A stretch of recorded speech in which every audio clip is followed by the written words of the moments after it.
सौभाग्यको सूर्योदय यसै त्यसै हुनेछ भनेर म त के पाण्डवहरू समेत जान्दैनथे। विवाह भएको महिना दिन पनि राम्ररी बितेको थिएन। हस्तिनापुरबाट पितामह एवं ज्येष्ठ पिताले सादर निमन्त्रण पठाउनु भयो। रथ, अश्व, दासदासी लिएर पाण्डवहरूका बाजे तथा हस्तिनापुरका महामन्त्री विदुर आइपुगे। पाण्डवहरू जीवित छन्, मसँग विवाह भएको छ उनीहरूको। यस विषयमा ज्येष्ठ पिता धृतराष्ट्र एवं माता गान्धारीले खुबै आनन्द व्यक्त गरे रे। माता सत्यवतीले पनि आशीर्वाद पठाइन्। हस्तिनापुर राज्यका निवासी कौरव 100 भाइहरू गुरुदेव द्रोण, कृपाचार्य, कौरव बन्धु कर्ण आग्रहपूर्वक प्रतीक्षा गरिरहेका थिए। हाम्रो स्वागतका निम्ति विपुल आयोजना भइरहेको छ। लाहाको घरको घटनापछि राज्यवासीहरूको सारा स्नेह, सहानुभूति एवं समर्थन पाण्डवहरूलाई प्राप्त भएको छ। अब फर्केर गएपछि आधा राज्य पिता धृतराष्ट्रले पाण्डवहरूलाई प्रदान गर्नेछन्। तर प्रजाहरू चाहन्छन् कि हस्तिनापुरको गद्दीमा धर्मराज युधिष्ठिर नै बसुन्। यसबाट देशको मङ्गल हुनेछ। सारा आर्यावर्तका वीरहरूलाई पराजय गरेर आफ्नो पौरुष र शौर्यको बलमा पाण्डवहरूले मलाई प्राप्त गरे। अतः हस्तिनापुरवासीहरूको मनमा पाण्डवहरूको गौरव सद्गुणा बढेको छ। उनीहरूले यस्तै अवसरमा हस्तिनापुर फर्कने निश्चय गरे। माता कुन्ती पुत्रहरूको सौभाग्यमा विह्वल भएर मलाई अभिनन्दन गर्न लागिन्। मेरो सौभाग्य अनि म सुलक्षणा हुँ। त्यही हुनाले श्रीहीन भइसकेका पाण्डवहरूको श्री फर्केर आएको छ। पाञ्चालभरि यसरी मेरो प्रशंसा भइरहेको छ। जसले छल कपट गरेर पाण्डवहरूलाई मृत्युको द्वारसम्म पुर्याएका थिए, उनीहरूले स्वतः प्रवृत्त भएर आधा राज्य फर्काउनका निम्ति रथ पठाएका छन्। कम विस्मयको कुरा होइन यो। यस घटनाका पछि जुन अलौकिक शक्ति छ, त्यो मेरो सौभाग्य सिवाय अरू के हुन सक्छ र? माया पनि सबैलाई यही भनिरहेकी थिए। राज्य भने पतिहरूले पाइरहेका छन्, तर प्रशंसा भने मेरो। म आत्मविस्मृत छु। मेरा कारणले पाण्डवहरूले राज्य पाइरहेका छन्। उनीहरूले आफ्नो धन मान सबै फिर्ता पाइरहेका छन्। सोचेर सायद मनमा अलिकति अहम पनि भइरहेको छ। तर मलाई के थाहा कि मेरो सौभाग्यको पताका उड्ने समयमा पनि कुनै अदृष्ट भने अट्टहास नै गरिरहेको छ। थाहा भएको भए कि म युधिष्ठिरलाई हस्तिनापुरको मोहमा पर्न दिन्थे र हस्तिनापुर नफर्केको भए मेरो जीवनलाई लिएर यति दुःखद, यति लज्जाजनक नाटक खेलिने नै थिएन। तर के मेरो कुरा युधिष्ठिरले मान्ने थिए त? मेरो कुनै पनि परामर्श के युधिष्ठिरले मानेका छन् त? त्यस दिन पनि मेरो कुरा सुन्ने थिएनन्। हाय, मान्छे कति अन्जान हुन्छ। उपस्थित सुखलाई पाउनका निम्ति उसले भविष्यको विकट सङ्केतलाई अग्राह्य गरी चरम दुर्दशालाई आफैले निम्त्याउँछ। माइती राज्यबाट बिदा भएर घर जानका निम्ति त्यस दिन म बेग्र भइ उठे। घर देख्ने आशा नै गरेकी थिएन अहिले। अतः पिता कहाँ आश्रय लिँदा पनि मनले कष्ट दिइरहेको थियो। गोविन्द र बलरामको त द्वारकापुरी फर्कने कुरा थियो। विवाहमा सहभागी भइसकेपछि पिताको अनुरोधमा पाञ्चालमा केही दिन रोकिएका थिए। गोविन्द र बलरामसँग अर्जुनले पनि द्वारका जाने प्रस्ताव राखे। मैले बुझ्न सकिनँ कि अर्जुनका निम्ति द्वारकामा के आकर्षण छ र आफ्नो नववधुलाई छोडेर उनले वहाँ जान मन गरे। उनले गोविन्दको उपस्थितिमा मैले यो कुरा अर्जुनसँग सोधेँ। हुन त बेनुद भावमै सोधेकी थिएँ, तर अर्जुन त सायद यस्तै कुनै प्रश्नको उत्तर खोजिरहेका थिए। उनले मुख फुलाएर भने, द्वारकामा सखाको अतिरिक्त अरू कुनै आकर्षण छैन। तर अब सोच्दैछु, द्वारका होस् या नरक, कहीँ त कुनै आकर्षण मिलोस् र जिउन सकौँ। कम्तीमा यी 2 वर्ष त बिना कष्ट बित्ने थिए। यसपछि के बोल्ने मैले? अर्जुनको मनमा यो अभिमान स्वाभाविक थियो, तर म लाचार। मैले सोचेँ मौन रहनु नै ठिक छ। गोविन्द ओठ मिचेर हाँसिरहे। सखा भीम पनि हिडिम्बा कहाँ जाने कुरा गरिरहेका थिए। तर हस्तिनापुरको निमन्त्रणा पाएपछि विचार बदलिएको छ। किनकि 5 पाण्डवलाई स्वागत गर्न नपर्दा प्रसन्नता नै हुन जाला कौरवहरूलाई। पाण्डवहरूमा मतान्तर भयो भन्ने सोच्नेछन्। यस अवसरमा राज्यवासीहरूसँग पनि गिज्याउने छन् कि हेर, भाइ भाइ बीच एकता राख्न सकेनन् पाण्डवहरूले। यस्ताहरू राजा भए देशका प्रजालाई कसरी एकताबद्ध राख्लान्? एकता बिना बाह्य शत्रुहरूसँग देशको रक्षा गर्न सकिँदैन। त्यसैले भीमले राग मान सबै भुलेर समूह कल्याणका निम्ति आफ्नो निर्णय परिवर्तन गरे। तिमी पाण्डवहरूलाई छोडेर द्वारकामा बन्धु पत्नीहरू बीच आतिथ्य ग्रहण गर्न कसरी जान सक्छौ? मानिसहरूले भन्नेछन् अर्जुन यति स्त्री लम्पट छन् कि स्त्रीसँग वञ्चित हुनु पर्यो भनेर राज्य नै छोडेर पराया घरमा छन्। कृष्णले पनि के सोचलिन्? अर्जुनले मानले भरिएको स्वरमा भने यो निर्णय मेरो होइन, गोविन्दको हो। गोविन्द जे गर्छन् मङ्गलकै निम्ति गर्छन् भनेर माता भन्नुहुन्छ। गोविन्दको निर्णयमा के कोही अरूको मतको आवश्यकता रहन्छ र? अतः उनको निर्णयलाई सिरोपर गरियो। यदि यो अपराध हो भने क्षमा चाहन्छु। गोविन्दले अन्जान जस्तो भएर अचम्मित हुँदै भने, कृष्ण, अर्जुन मेरा प्रिय सखा हुन्। उनीसित विवाह गरेका कारणले नै तिमी पनि मेरी प्रिय सखी बनेकी छौ। तर सखालाई मनाउने उपाय नपाएर यस निर्दोष सखामाथि दोषारोपण गरिरहेछौ। तिम्रो दाम्पत्य जीवनको यो 1 वर्षीय शर्त मैले कहिले राखेको थिएँ र? तिम्री सहचारी मायाले तिम्रो तर्फबाट यो शर्त राखेकी हो। अरूले जस्तै मैले पनि केवल होमा हो मिलाएको मात्र हो। अब सखा स्वयं विचार गरून्, यसमा मेरो के भूमिका छ र? अर्जुनले त्यस्तै गम्भीर भएर भने, भूमिका जसको भए पनि मेरा निम्ति त परिस्थिति विस्मय भइहाल्यो। जसले जे सोचोस् हस्तिनापुर गएर म के गरौँ? द्वारका नै ठिक रहनेछ मेरा निम्ति। म गइन भने पनि हस्तिनापुरमा कृष्णले राजा रानीको स्वागत सत्कार त पाउने नै छन्। म एउटासँग मात्र उनले विवाह गरेको भए कृष्णले हस्तिनापुरकी भावी राजा रानीको रूपमा यस्तो विपुल सम्मान र आदर पाउने थिएनन् भनेर पनि सोच्दछु म। कृष्णले माताको वचनलाई सम्मान दिएर बुद्धिमती हुनुको परिचय दिएकी छन्। म बुझ्दैछु कि अर्जुनले अभिमान गरेर मलाई चोट पुर्याउने उद्देश्यले यी सब कुराहरू भनिरहेका छन्। तथापि दुवै आँखाहरू छेउको कुइराले बाष्प निकालिरहेको छ। मेरा लाचारी कसरी बुझ्ने अर्जुनले? त्यसो भए के हस्तिनापुरका निम्ति मनाउनु पर्नेछ अर्जुनलाई? नत्र यहाँ पुग्ने बित्तिकै चर्चा हुनेछ कृष्णको कारणले पाण्डवहरूमा फुट आयो। फेरि अर्जुन विहीन हस्तिनापुरको राजप्रसादलाई मलाई कुन सुख मिल्ला र? अर्जुनको यस अभिमानका निम्ति कृष्णकै सहारा लिनु पर्नेछ। कृष्ण बिना मेरो जीवनमा एक पाइला पनि अघि बढ्नु असम्भव जस्तै हुनेछ भन्ने लाग्छ। मायाले स्पष्ट गरी, कृष्ण यदि हामीसँग गए अर्जुन चाहिँ किन द्वारका जाने? उनी निश्चय नै कृष्णको अनुसरण गरेर हस्तिनापुर नै जानेछन्। सखाको सङ्गत उनी कहिल्यै छोड्न चाहँदैनन्। गोविन्दले मेरो अनुरोध माने। हाँसेर भन्न लागे, बन्धु पत्नीको अनुरोधका अघि पत्नीको मोह युग युगदेखि नै तुच्छ मानिएको छ। द्वारकाको आकर्षणलाई आज हस्तिनापुरको आकर्षणपछि छोडिदिँदैछ। हस्तिनापुर नै जानुपर्ने भयो। मनमा नै प्रसन्न भए। सखा पनि कम रसिक छैनन्। अब अर्जुन लाचार छन्। कृष्ण बिना द्वारका गएर के गर्ने उनले? मनमा नै म मायाको बुद्धिको पनि प्रशंसा गर्न लागे। सोचे, यस माया बिना कसैले कसरी चलाउन सक्छ संसार? यो त मेरो जीवनसँग पनि एकदमै हेलमेल भई। स्वर्ग मैले देखेकी छैन, तर स्वप्न राज्य त देखेकी छु। त्यसमा हस्तिनापुरको काल्पनिक रूप शोभा पनि देख्न लागे। तर फाल्गुनीलाई पाएपछि हस्तिनापुर स्वप्नलोक नै भएर रहेको थियो। बिर्सेको थिएँ कि कुनै समय हस्तिनापुरको राजवधु पनि बन्न सक्नेछु। तर आज अचानक त्यो स्वप्न मेरो अञ्जुलीमा अनायास नै भरिन लागेको छ।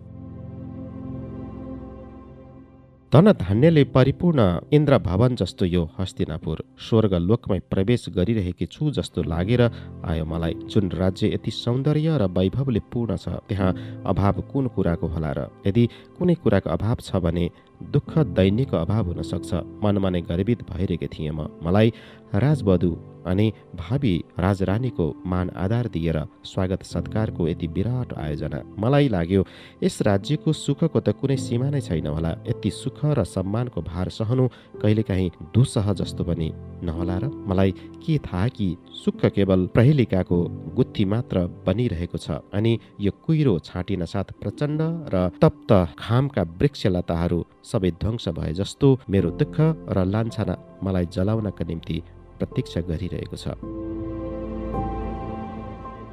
शुभ्र वस्त्र पहिरिएर शुभ्र फूलहरू खोपामा बाँधेर अष्ट अलङ्कार मण्डित म राजा रानीको अहङ्कार र गाम्भीर्य लिएर बसेकी थिएँ। मेरो रथ सुस्तरी सुस्तरी अघि बढ्दै गयो। छेउमा दुवै प्रिय सखीहरू माया र नितम्बिनी थिए। मेरो रथको अघि अघि थिए गोविन्द अनि बलरामका रथ।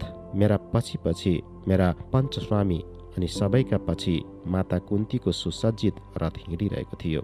राजपथको जय जयकार गर्दै असङ्ख्य नरनारी विविध बाजागाजाको बीचमा हिँडिरहेका थिए। म कैयौँ कुराहरू सोचिरहेकी थिएँ। धेरै कुराहरूले उद्वेलित थियो मन। अघि अघि हिँडिरहेका थिए आर्यावर्तका श्रेष्ठतम पुरुष सखा कृष्ण बलराम। पछि पछि थिए धर्मात्मा वीर पञ्चस्वामी अनि विचारशील ज्ञान पुण्य एवं सहृदयताले पूर्ण सासु कुन्ती। उनलाई चिन्ता नै के को होला र। कति सौभाग्यवती छे नारी कृष्ण। हलुका अन्य मनिष्कता ईर्ष्या गरी उठे आफैसँग। फेरि एकै क्षण सोचे कुनै दोस्रोको ईर्ष्याले कहिले आफ्नै शरीरलाई सुख मिल्छ, कोही मसँग ईर्ष्या गर्छ।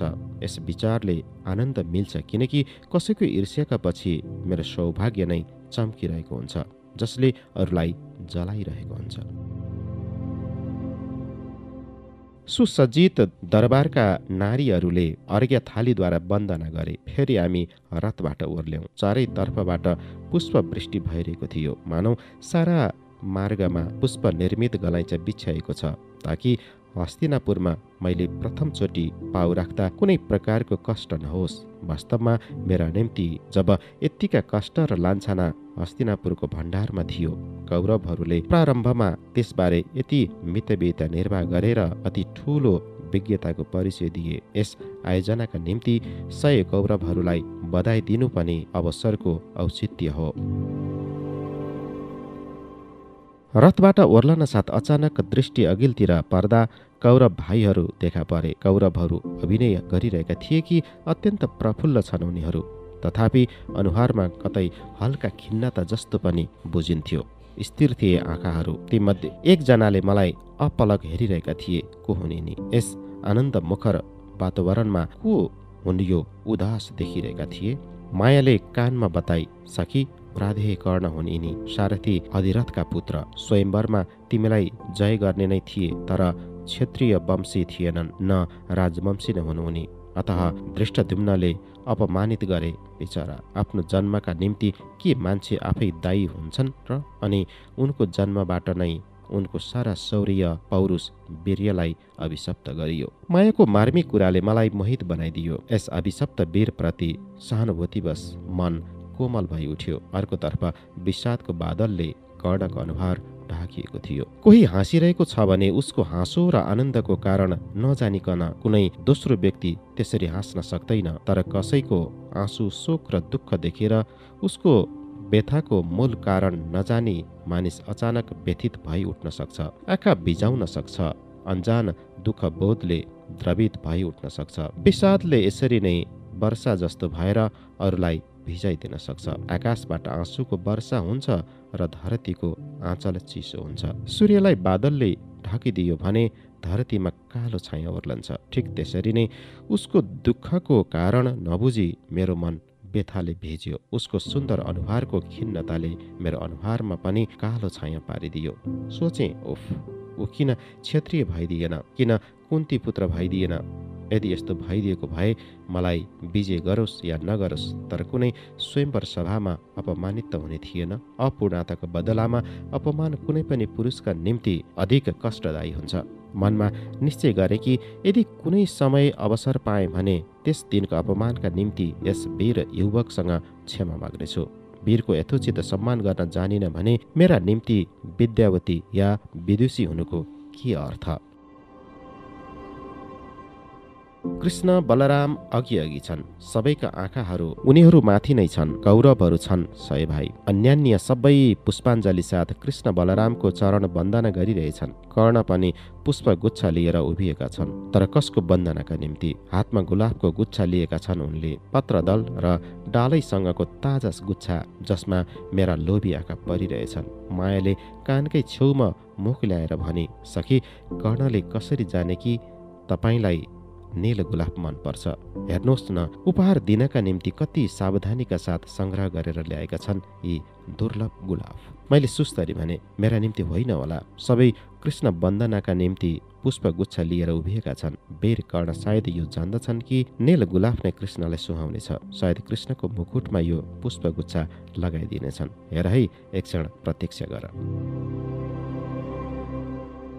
मायालाई त यति भनिदिए, तर मेरो मन मानिरहेको थिएन। यो पुष्पगुच्छ कतै मेरै निम्ति त होइन। हृदयको यो अधीर स्पन्दनलाई जोडसँग दबाउने प्रयास गरिरहेको थिएँ। कहीँ मायाले पत्तो पाई भने फेरि जिस्क्याउने बहाना पाउनेछ। श्वेत वस्त्र, श्वेत पुष्प दुवै मलाई अति प्रिय छन्, तर नील गुलाफ मेरो प्राण बस्छ त्यसमा त कसरी थाहा पाए कर्णले? स्वयंवर सभाका उनले मेरो निरीक्षण गरे कि म त्यसबेला श्वेत वस्त्रमा थिएँ, शुभ्र पुष्प विमण्डित थिएँ, तर खोपामा शुभ्र फूलकै गजरा कुण्डलीको रूपमा बाँधिएको थियो, जहाँ नितम्बिनीले नील गुलाफको कोपीलाई सिउरी दिएकी थिए। गलामा झुन्डिरहेको पुष्पहारमा पनि गुलाफकै पदक लगाइएको थियो अनि मेरो हातमा थमाइदिएकी थिए नील गुलाफको थुङ्गो। सभा मण्डपमा नतमुख बसेर केवल नील गुलाफलाई हेरिरहे। त्यस फूलसँग गोप्य आलाप गर्दै आफ्नो पीडा लुकाउने प्रयास गरिरहेकी थिए। कर्णले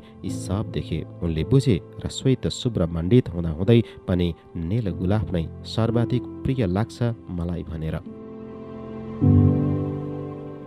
शौर्य, वीर्य, ऐश्वर्य, रूप गुणले परिपूर्ण पुरुष नारीको काम्य हुने गर्छ, तर ती मध्ये जसले नारीको मनका कुरा बुझ्छ ऊ केवल काम्य मात्र हुँदैन, तर लक्ष्य नै हुने गर्छ। नारीको मन बुझ्न सक्ने पुरुष नै कति हुन्छन् र? पञ्चपति मध्ये कसैले जान्दैनन् कि नील गुलाफ मलाई यति प्रिय छ। युधिष्ठिरसँग पति पत्नीको रूपमा यति दिन भयो, तथापि उनले मेरो मनका कैयौं कुराहरू जान्दैनन्। यतिका दिनहरू बितिसके, तर यी मध्ये कसैले पनि अझसम्म एक थुङ्गा नील गुलाफ ल्याएर मेरो हातमा राखिदिएका छैनन्। तब के कर्णले यो गुलाफ मेरै निम्ति ल्याएका होलान् त?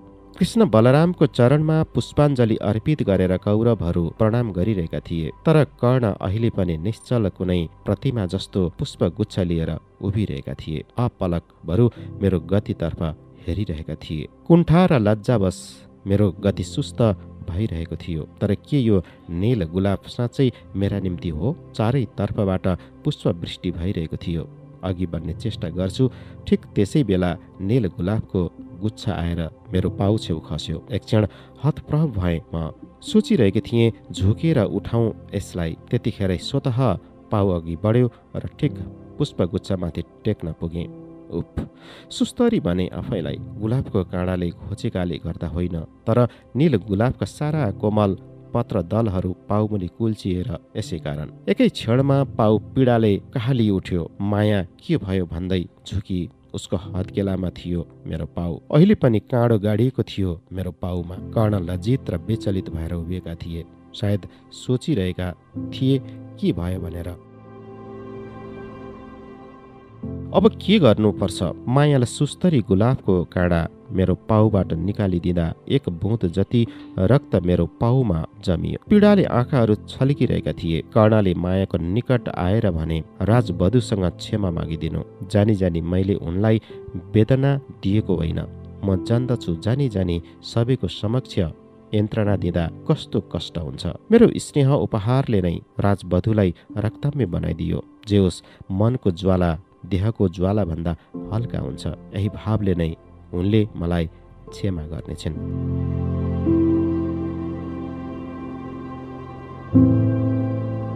भेट र आनन्दको हहल्लामा यो सब कसरी भयो, कहिले भयो, कसैले थाहा पाएन। केवल एकजना मात्र साक्षी थिए, त्यो हो माया। दोस्रो कसैले थाहा पाएन।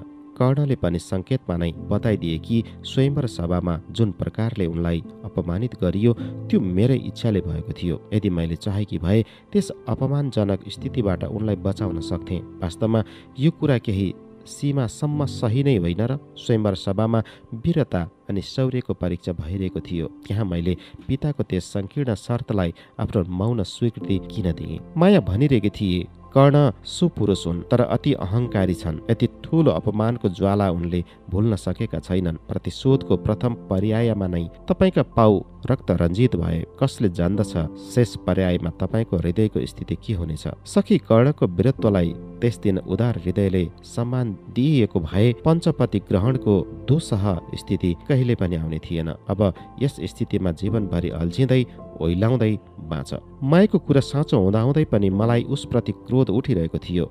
माया बारम्बार मेरो मनलाई दुर्बल, विचलित र लक्ष्य भ्रष्ट किन बनाइरहेकी छे? जो घटित नै भएन, बारम्बार त्यसको चर्चा गरेर किन ऊ मेरो मनलाई कलुषित बनाइदिइरहेकी छे? मैले कर्णबाट दृष्टि हटाएर कृष्ण बलरामतर्फ घुमाए अनि केही अघि बढेर कृष्णकै अनुसरण गर्दै हिँड्न लागे। हस्तिनापुरकी राजवधु कृष्ण जो पायो त्यसको कुरा मनमा लिएर उल्टा सुल्टा सोच्नु उचित होइन। कर्ण यदि अहङ्कारी छन् भने के म कम छु? यदि उनी वसुसेन हुन् भने म यज्ञसेनी हुँ। जसको जन्म अग्निबाट भएको छ ऊ के ज्वालादेखि डराउँछ?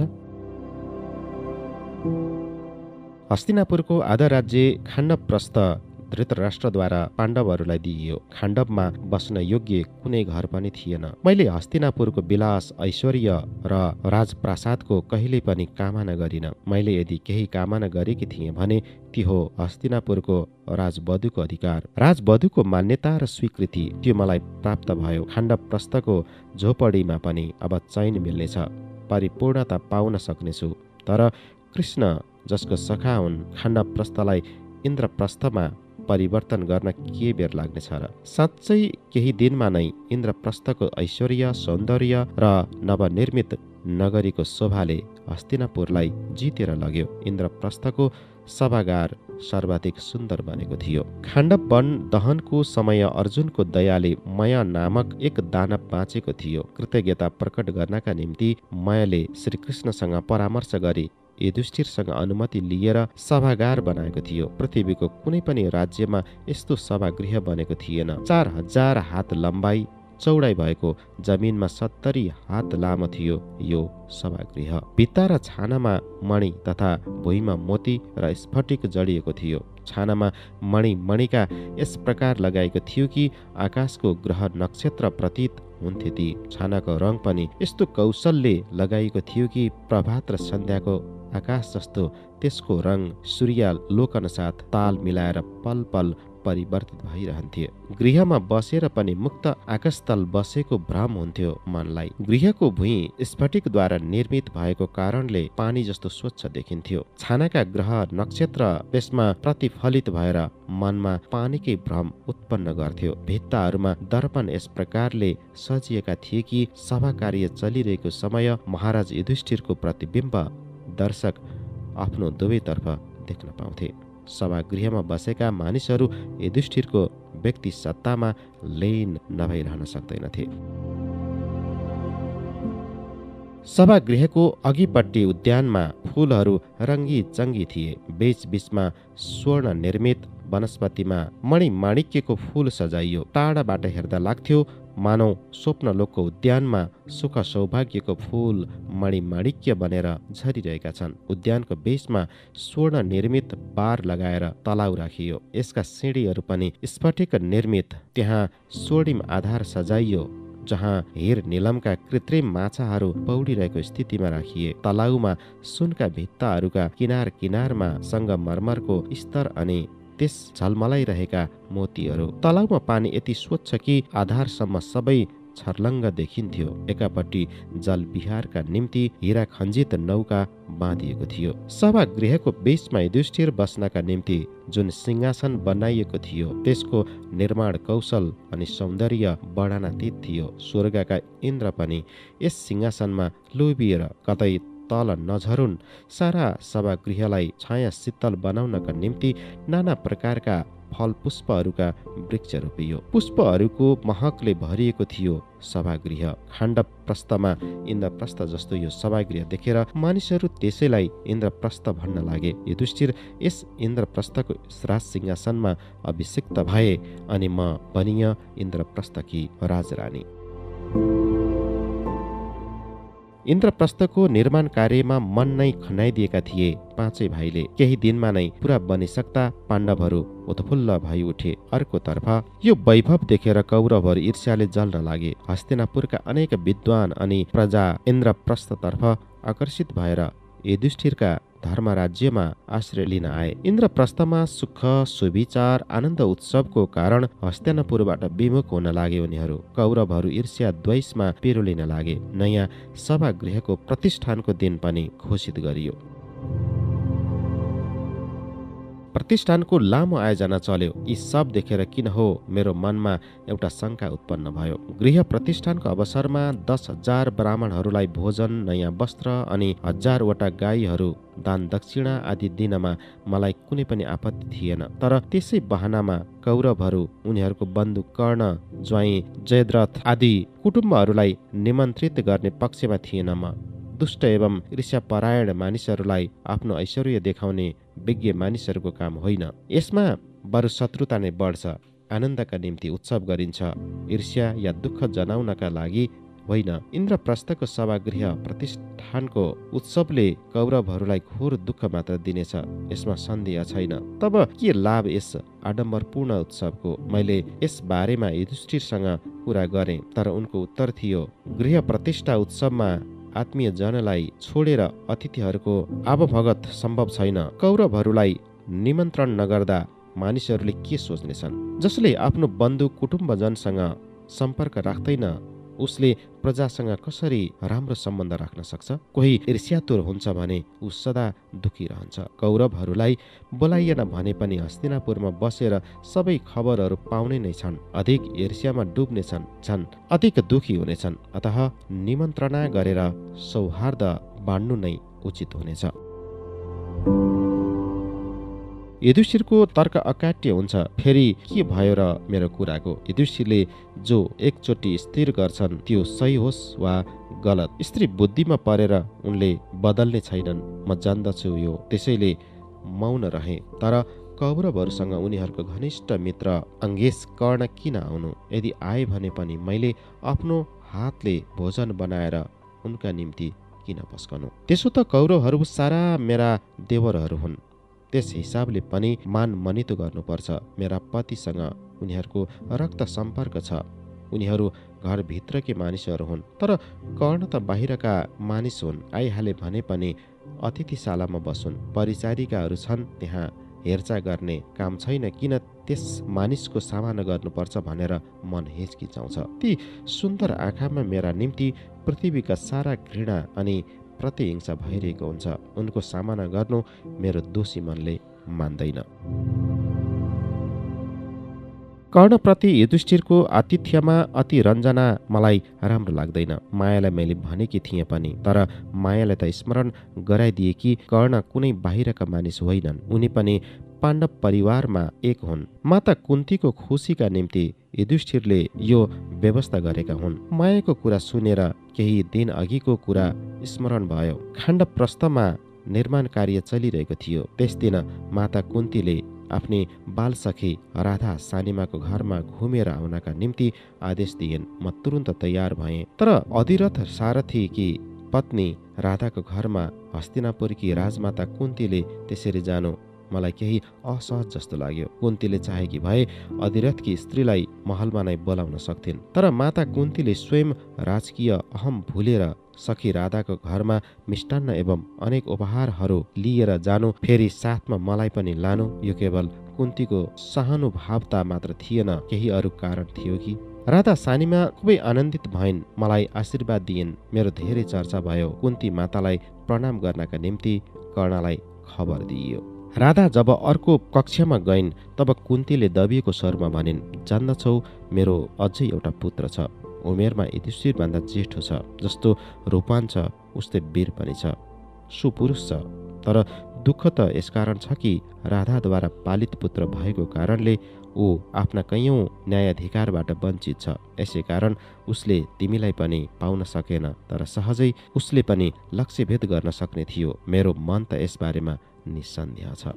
अवाक मैले फेरि सासूलाई हेरिरहेँ। को हुन् माता कुन्तीका यी वीर पुत्र? के ऊ कर्ण नै त होइनन्? तर कर्ण कसरी हुन सक्छन् कुन्ती पुत्र? मेरो सन्देह र अन्यल हटाइदिनलाई भनिन् उनले, हो कर्ण मेरो पुत्र हो, धर्मपुत्र हो। 5 पाण्डव भाइहरूलाई जुन दृष्टिले हेर्छौ कर्णलाई पनि धर्मतः त्यही दृष्टिले हेर्नुपर्छ तिमीले। तर उसको दुर्भाग्य हो कि सारथीद्वारा पालित पुत्र हो भन्दा भन्दै माता कुन्तीको कण्ठ अवरुद्ध भयो। म आत्मविस्मृत भएर बसिरहेँ।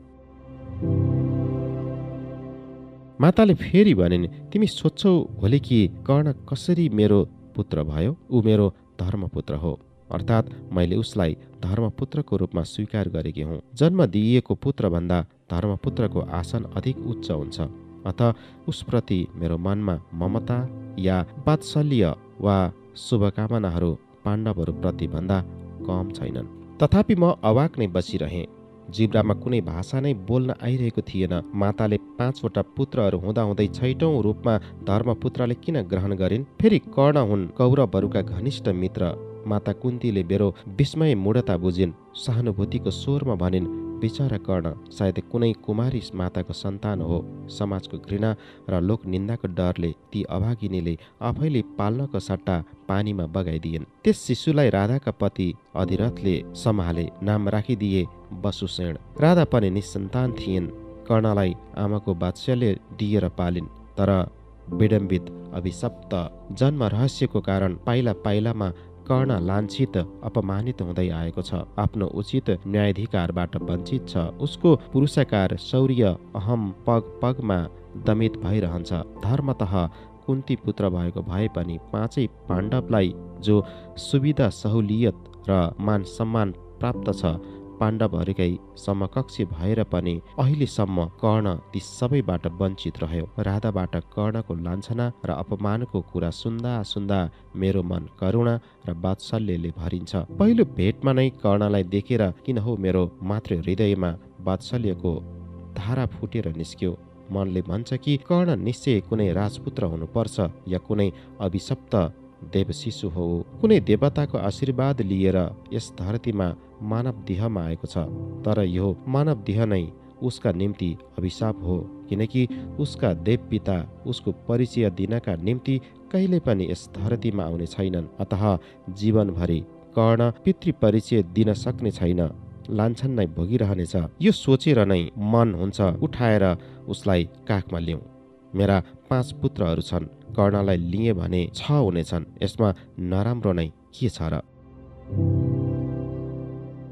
जननीको हृदय सागर जस्तो हुन्छ।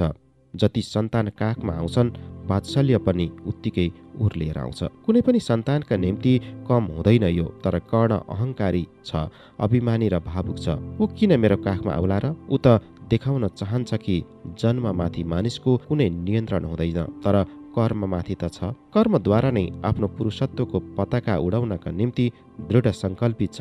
कुन्ती पुत्र जस्तो कुनै पनि परिचय नदिई ऊ स्वयंलाई प्रतिष्ठित गर्न चाहन्छ। माता कुन्ती जब वर्णन गरिरहेकी थिइन्, क्रमशः भावुक हुँदै गएकी थिइन्। उनका प्रशान्त नेत्रद्वय भिजिसकेका थिए। उनको हृदयको विशालता तिनै भिजेका आँखामा झल्किरहेको थियो। साँच्चै नारी जब जननी बन्दछे कति उदार र कोमल हुन्छे। म पनि नारी हुँ। कर्णको विडम्बित जीवनको कहानीले मेरो पनि हृदय स्पर्श गर्यो। तर मेरो हृदयको स्पन्दनमा त्यो व्यथा माता कुन्तीको मनमा जस्तो घोलिएर एकाकार हुन सकेन। म जननी बनेकी छैन, अतः कुनै पनि सन्तानका निम्ति माता कुन्तीको जस्तो ममताको मन्दाकिनी मेरो अन्तःकरणमा बहन सकेको छैन। त्यसकारण होला कि कर्णप्रति माताको वात्सल्य र करुणा मलाई अलिक अस्वाभाविक जस्तो पनि लागिरहेको थियो।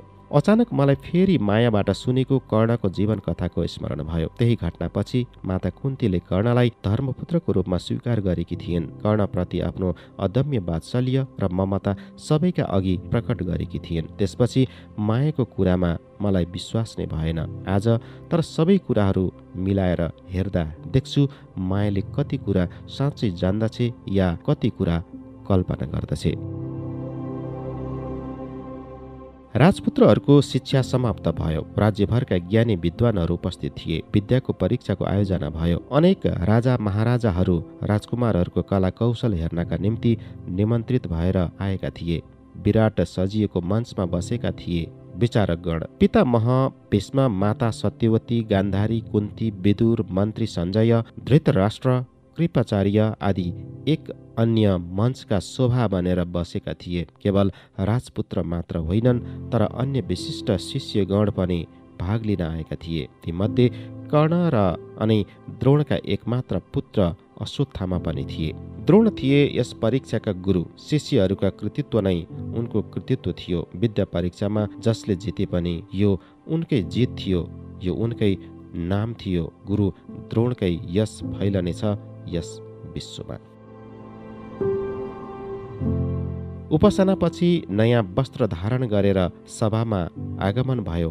द्रोणको राजकुमारहरू पनि नयाँ नयाँ वस्त्रालङ्कारमा सुसज्जित सभास्थलमा आइपुगे। सबैको ललाटमा आमाले लगाइदिएका विजय तिलक र देवी माताको सिन्दुर थियो। विजयको दृढ आशामा सबैको अनुहार चम्किरहेको थियो। चारैतर्फ राजकुमारहरूको जय जयकार ध्वनि गुन्जिरहेको थियो। ब्राह्मणहरू होम गरिरहेका थिए। अस्त्र पूजन भयो अनि एक एकजना राजकुमारहरूको अस्त्र कौशल प्रदर्शन आरम्भ भयो।